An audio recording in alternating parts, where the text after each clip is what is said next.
बच्चों, आप सभी का स्वागत है पीएससी वाला पे। तो आज हमारे साथ में हैं विभा और रूबी। ठीक है, विभा और रूबी ने अभी बीपीएससी का प्रीलिम्स जो अभी रिजल्ट आया है कल शाम को, ठीक है, कल रात को, तो उसमें क्वालिफाई किया है। सबसे बड़ी बात यह है कि अब तक आपने देखा होगा कि बहुत से चैनल्स पे जब डिस्कशन होता है इंटरव्यू का, तो जो मेंस है, इंटरव्यू है, बहुत सारी चीजें डिस्कस होती हैं।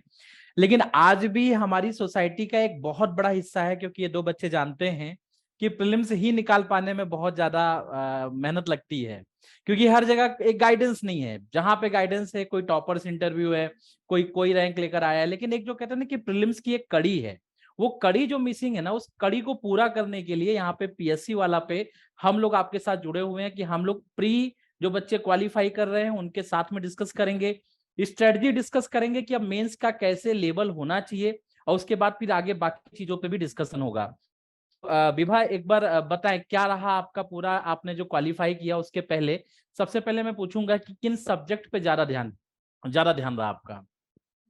मैंने सर हिस्ट्री पे, आपके मॉडर्न हिस्ट्री पे, उस पे मैंने फोकस किया था। साइंस पे किया था फोकस। और करंट अफेयर तो मतलब फोकस करना चाहिए था, लेकिन मैं लास्ट टाइम पे नहीं कर पाई थी रिवीजन। मतलब ऐसे तो मैं पढ़ती रहती हूँ डेली, बट लास्ट टाइम पे रिवीजन मेरा छूट गया था। तो करंट पे भी करना करना था फोकस, प्लस बिहार स्पेशल पे। इतने चीज ओके। पे ज्यादा फोकस करना था। हाँ, yes, अच्छा, sir। सबसे ज्यादा किस सब्जेक्ट में डर लग रहा था? मुझे तो डर फिलहाल इस बार जो पेपर आने के बाद, मतलब कि मैथ्स वाला सेक्शन जो था, रीजनिंग वाला, वो मेरे से बना ही नहीं सही से। और मेरा करंट अफेयर इस बार थोड़ा डर, उस पर डर लग रहा था उसमें थोड़ा, करंट अफेयर में, क्योंकि वो ओके, थोड़ा सा मैंने लास्ट टाइम पे रिवीजन नहीं कर पाई थी, और प्रैक्टिस भी थोड़ा कम हो गया था मेरा ठीक है। कॉलेज के। रूबी आप बताएं, आपने किन सब्जेक्ट को सबसे ज्यादा मतलब लग रहा था कि टफ होगा इस बार के एग्जाम के लिए? हाँ सर करंट अफेयर लग रहा था, और जी। थोड़ा मॉडर्न हिस्ट्री लग रहा था, क्योंकि ये दोनों का वेटेज सबसे ज्यादा होता है। साइंस में नहीं लग रहा था, क्योंकि साइंस बैकग्राउंड से मैं 10+2 की हूँ, इसलिए थोड़ा सा उसमें कंफर्टेबल फील कर रही थी। जी, मतलब कहने का मतलब ये है कि अगर बैकग्राउंड आपका है साइंस में तो बहुत ज्यादा टेंशन लेने की जरूरत हाँ, नहीं है। जिनका नहीं है उनको टेंशन लेना पड़ेगा, बाकी जिनका है उनको टेंशन नहीं लेना पड़ेगा। अच्छा, मेरा भी साइंस बैकग्राउंड रहा है, जी, तो इतना ज्यादा हाँ टेंशन बताएं। नहीं। जी जी विभा बताएं। मेरा भी साइंस बैकग्राउंड रहा है, तो इसलिए साइंस का इतना टेंशन, बस थोड़ा बेसिक रिवीजन हो गया फिर से बस। अच्छा अच्छा, मतलब आज हमारे साथ दो वैज्ञानिक ही जुड़े हुए हैं, दोनों विज्ञान क्षेत्र से इनका बैकग्राउंड रहा है। चलिए, बहुत अच्छी बात है। तो यहाँ पे एक और क्वेश्चन रहता है बच्चों के मन में कि अगर हम तैयारी कर रहे हैं तो तैयारी के दौरान में कभी ना कभी आप लोगों को भी डिमोटिवेट लगा होगा कि नहीं होगा? उस दौरान मोटिवेट कैसे रहते हैं? विभा बताएं, आप पहले कैसे मोटिवेट किया अपने आप को अपने? मोटिवेट तो मतलब ऐसे परेशान रहती हूँ, फिर मतलब जब भी डिमोटिवेट होते हैं, फिर सबको सोचना पड़ता है कि जब इस फील्ड में आए हैं, इतना मतलब ऐसा डिसीजन लिए हैं, तो फिर करना ही है। तो फिर दूसरे दिन से फिर शुरू हो जाती है करना वही चीज। जी। फिर आप तो है ही सर, फिर तो आपसे तो हमेशा मोटिवेट होते रहते हैं, वीडियो आपका हाँ देखते रहते हैं। हाँ, भले जी। लाइव नहीं जो पाते, लेकिन हमेशा रिकॉर्डेड लेक्चर देखते रहते हैं आप। हिस्ट्री वगैरह तो, हिस्ट्री इकोनॉमिक्स तो आप ही से पूरा सीखा है सब, जितना भी है, जो भी डर हट गया सारा आपकी वजह से, हिस्ट्री और अच्छा, इकोनॉमिक्स। Yes sir. बताएं विभा, आप कैसे मोटिवेट रहे पूरी जर्नी में? बीपीएससी प्रीलिम्स तक कैसे मोटिवेशन रहा आपका? मुझसे पूछते हैं सर? अरे नहीं, रूबी, मैं विभा बोल रहा हूँ, रूबी बताएं। हाँ। यस सर, मैं पीडब्ल्यू से लगभग अ, अ, वही 4-5 मंथ्स पहले जुड़ी हूँ। और जब भी डिमोटिवेट होती थी मैं, सारे यहाँ के टीचर इतने कोऑपरेटिव हैं। मतलब मैं बीपीएससी से पहले स्टेट पीसीएस के बारे में नहीं पता था कि ये लाइन है स्टेट पीसीएस। तो मैंने यूपीएससी का ये प्रीलिम्स, ये पहाड़ बैच ली थी। तो मुझे ओके। मतलब मन लगा कि मैं उसी का ये कोर्स करके और आगे इसमें बढ़ूंगी। तो वहाँ के टीचर इतने कोऑपरेटिव थे, मुझे लगा कि मैं इसके साथ साथ स्टेट पीसीएस भी दे दूंगी। और ये मेरा मेरा यूपीएससी भी फर्स्ट अटेम्प्ट इस बार होगा, जो एग्जाम ओके। आने वाले हैं। और बीपीएससी भी मैं दी, और इसका फिर आया तो मुझे लगा कि चलो दोनों में साथ साथ कर सकती हूँ। और आपका अच्छा वीडियो अच्छा। देखी, और एक और जो सर हैं करंट अफेयर वाले, और जो इकोनॉमिक्स पढ़ाते हैं। Okay okay okay. चलिए, बहुत अच्छी बात है। तो एक सबसे बड़ा एक डर और भी तो है सामने, कि अभी तो बीपीएससी में पैटर्न चेंज हुआ है। तो ये जो बीपीएससी में पैटर्न चेंज हुआ है इसको कैसे टैकल करेंगे, बताएं रूबी, आप बताएं, शुरू करें। कुछ है, कोई स्ट्रेटजी बनाई है? यस सर, उसमें जो ए से एक न्यू जुड़ा है, हाँ। तो उसका आंसर राइटिंग प्रैक्टिस करके और आप टीचर का सहयोग हो। अच्छा, कहने का मतलब सिंपल सा है कि ऑप्शनल, अभी हाँ मेंस को लेकर थोड़ा सा टेंशन है, क्योंकि प्रीलिम्स निकलने के बाद में कोई नहीं यस चाहता कि यहाँ से उल्टे पैर पीछे कोई जाए, क्योंकि मेंस निकले, यस मेंस के सर। बाद इंटरव्यू निकले, ये तो अचीव करना पड़ेगा। क्लियर है? तो ये तो खैर ठीक है, बहुत अच्छी बात है। तो अब जैसे कि स्ट्रेटजी में थोड़ा सा चेंज हुआ है, तो मैं एक बार विभा से एक क्वेश्चन पूछूं, उसके बाद मैं डिस्कस करता हूं कि हम लोगों को आगे और कैसे फोकस करना है। तो विभा एक बार बताएं, अभी बदला हुआ पैटर्न को लेकर कैसे देख रहे हैं अभी आप प्रीलिम्स क्वालिफाई होने के बाद में, कल रात से अभी लेकर अब तक? अभी तो वही सोच में पड़े हैं कि कैसे मतलब गाइडेंस की जरूरत है, वो तो आप तो हैं गाइड करने के लिए। और बाकी अभी निबल जो भी ऐड हुआ है ऐसे तो वो तो फिर उसका प्रैक्टिस बहुत करना पड़ेगा। आंसर राइटिंग बहुत जरूरी है, वही मुझे बहुत ज्यादा करना होगा अभी इसमें। और फिर वाईक्यू वगैरह थोड़ा GS1 GS2 के लिए तो वाईक्यू से सब कुछ थोड़ा देखेंगे उस हिसाब से, तो बस सही है। और बाकी अच्छा। ऑप्शनल के लिए अपना MCQ टाइप का, तो उसका तो अभी हमको भी समझ नहीं आ रहा ऑप्शनल का कैसे करना है, क्योंकि न्यू पैटर्न हुआ है। MCQ टाइप कैसा हाँ। आएगा, अब मे बी रिलीज करें लोग पैटर्न जो है, मतलब आयोग रिलीज करे मे बी कुछ ऐसे कि हाँ इस पैटर्न पे आएगा। तो मुझे अभी हम्म। आइडिया नहीं रिलीज किया है उन्होंने कि नहीं, बट एक बार देखना होगा। अभी तो कल रात में ही तो पता चला, तो अब शुरू कर रहे हैं सब ढूंढना सब कुछ। नहीं नहीं, बहुत बहुत अच्छी बात है, और मैं तो एक बार फिर से बधाई दूंगा, क्योंकि एक कड़ी है, कड़ी की शुरुआत हुई है। मैं चाहूंगा कि अभी तो प्रीलिम्स की बात हो रही है, हम मेंस में भी ऐसे डिस्कस करेंगे, फिर इंटरव्यू के पहले करेंगे और इंटरव्यू के बाद में रैंक के साथ भी डिस्कशन करेंगे। लेकिन अब आगे आती है बात कि भाई मेंस की तैयारी कैसे हो। तो जो मेंस की तैयारी जो है ना, मेंस की तैयारी में आपको बहुत ज्यादा चिंता नहीं करना है। आपको जैसा कि दिख रहा होगा, आंसर राइटिंग में कराता ही हूँ, तो अभी मैंने कुछ आंसर राइटिंग प्रैक्टिस कराई हुई है, और उसके अलावा सभी टॉपिक में तो ऐसे जितने भी टीचर्स हैं वो सभी आंसर राइटिंग प्रैक्टिस करा ही रहे हैं। और साथ में हमारे यहाँ पे शाम को पीएससी वाला पे मेंस की क्लास भी चल रही है, जिसमें अभी हमारे यहाँ पे इकोनॉमी ज्योग्राफी फिनिश हो गई है, और उसके बाद फिर अभी साइंस चल रहा है। तो इसी तरीके से सारे कोर्स वहां से हो जाएंगे, तो वहां से भी आप लोगों को मदद बहुत ज्यादा मिलेगी। और हमारे जितने बैच भी चल रहे हैं वो सब भी मेंस अप्रोच पे चल रहे हैं। लेकिन सबसे बड़ी बात क्या होती है ना, कि जब अगर सिलेक्शन चाहिए तो सिलेक्शन में आंसर राइटिंग बहुत ज्यादा इंपॉर्टेंट है। तो आंसर राइटिंग को लेकर किस प्रकार का डर रहता है आपके मन में, ठीक है? या फिर आंसर राइटिंग अभी तक क्या प्रैक्टिस की है, या डर है, वो कौन से डर है, जरा बताएं विभाग।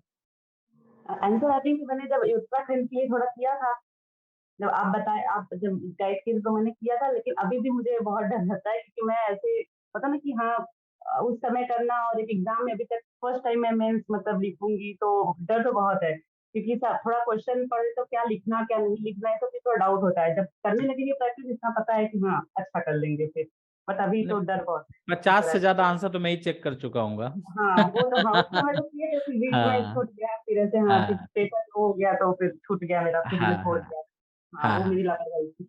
रूबी बताएं, आंसर राइटिंग को लेकर बेटा क्या सोच रहे हैं आप, कैसे मतलब कितनी प्रैक्टिस की अब तक, बताएं रूबी।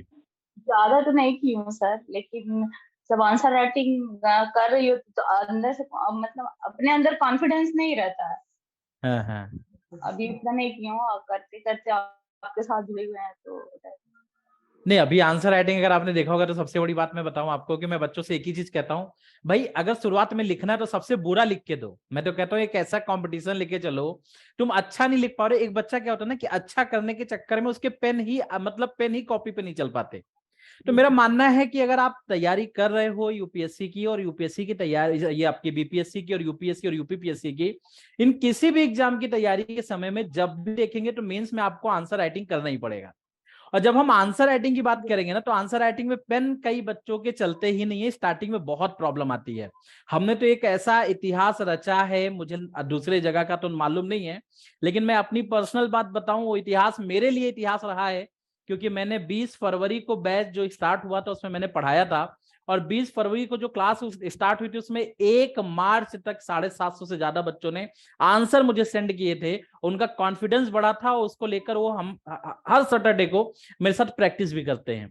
तो बीपीएससी में सबसे बड़ी खास बात क्या है कि आपका जो हिस्ट्री है, हिस्ट्री के सेगमेंट में कुछ टॉपिक बटे हुए हैं, तो ये आपका प्लस पॉइंट है। कि भाई यहाँ पे बहुत कुछ सोचना नहीं है। अगर उनकी प्रैक्टिस तो मैं यूट्यूब पे ही करा दूंगा तो आपके टॉपिक काफी अच्छे प्रिपेयर हो जाएंगे, तो उसमें कोई टेंशन लेने की बात ही नहीं है। सबसे बड़ी बात आती है पेपर के दौरान की, देखिए स्ट्रेटजी सबकी अलग अलग होती है। कोई भी टीचर की स्ट्रेटजी कोई बच्चा फॉलो नहीं कर सकता, हर एक बच्चे की अपनी अलग स्ट्रेटजी है। फॉर एग्जाम्पल, आप दोनों वैज्ञानिक है हमारे साथ में, मतलब विज्ञान के क्षेत्र में आपका बैकग्राउंड रहा है, तो आपका स्ट्रेटजी अलग होगा। लेकिन वहीं पे अगर मैं बात करूं तो कुछ ऐसे बच्चे होंगे जो कॉमर्स साइड के होंगे, जो आर्ट साइड के होंगे, उनकी स्ट्रेटजी अलग हुई होगी आपसे। तो एक टीचर सभी बच्चों के बराबर की स्ट्रेटजी डिस्कस नहीं कर सकता, लेकिन ये जरूर बता सकता है कि आप जिस भी सब्जेक्ट को आप आगे लेके चलोगे उसमें आपको हम 100% देंगे विथ आंसर राइटिंग, जो कि शाम को मेंस का कोर्स। और खासकर सबसे बड़ी बात क्या है कि बिहार में अगर मैं बात करूं तो बच्चों की सबसे बड़ी समस्या ये आती है, जो मैंने देखा कि आंसर राइटिंग में जो पेन नहीं चल पा रहा, सबसे खराब है। मैंने अभी सैटरडे को एक क्लास लिया था, उसमें मैंने बोला था सबसे बुरा लिख के दो, तो सबसे बुरा लिख के दिया तो एक उनके मन से डर खत्म हो गया, सर क्या सोचेंगे। और लिख के इतने आंसर मिले मुझे, और अब तक तो मुझे लग रहा है शायद कम से कम नहीं तो 100-150 आंसर मैंने चेक करके रिप्लाई भी कर दिए। अभी परसों की क्लास की बात है। तो ये कॉन्फिडेंस जो है ना बच्चा जब लिखता है, तो मैंने कई बच्चों को जानता हूं कि लिख रहे हैं जैसे अभी आप रूबी, अभी आप आपका इस बार मेंस है पहला, क्योंकि आप मेंस देने जा रहे हो, आप लिखने की भी प्रैक्टिस पूरी तरीके से करोगे। लेकिन विभा तो शायद बहुत एक लंबे समय से मेरे साथ जुड़ी हुई है, 1 साल के करीब, और इनके करीब मैंने 50 से ज्यादा आंसर भी चेक किए हैं। लेकिन मैंने एक ही चीज महसूस की है कि जब बच्चे जब शुरुआत में लिखते हैं तो सबको डर रहता है। क्यों विभा, शुरुआत में जब लिखा था डर था, बाद में डर खत्म हुआ? हाँ, बीच क्या में जब मैं लगता है? लिखना था कंटिन्यू रहा था, खत्म हो गया था, लेकिन इस बीच मैंने छोड़ दिया था, फिर शुरू हो गया अगर अब जब लिखना शुरू करूंगी तो फिर खत्म हो जाएगा अगर। हाँ, नहीं नहीं बिल्कुल सही कह रहे हैं। ये मैं बताना चाहता हूँ क्योंकि 2 बच्चे यहाँ पे हैं जो इस बार मेंस देने जा रहे हैं, और बाकी बच्चे भी हैं जिनके मन में डाउट रहता है कि भाई आंसर राइटिंग कैसे करें। तो आंसर राइटिंग की आप शुरुआत करेंगे, अच्छे से होगा, कोई दिक्कत नहीं है। 2 लोग यहाँ बैठे हैं, इनसे आप पूछ लीजिए, जब पहला आंसर लिखा था इनको भी डर था, लेकिन आज ये अच्छे आंसर लिखते हैं, अच्छे कीवर्ड फाइंड आउट करते हैं, कंक्लूजन भी, और होप सो इस बार मेंस में अच्छा फोड़ के भी आएंगे। ठीक है, तो इनके ऊपर भी चर्चा चलेगी। बाकी आप लोग के अगर कोई क्वेश्चन है मेंस के रिलेटेड तो पूछ सकते हैं।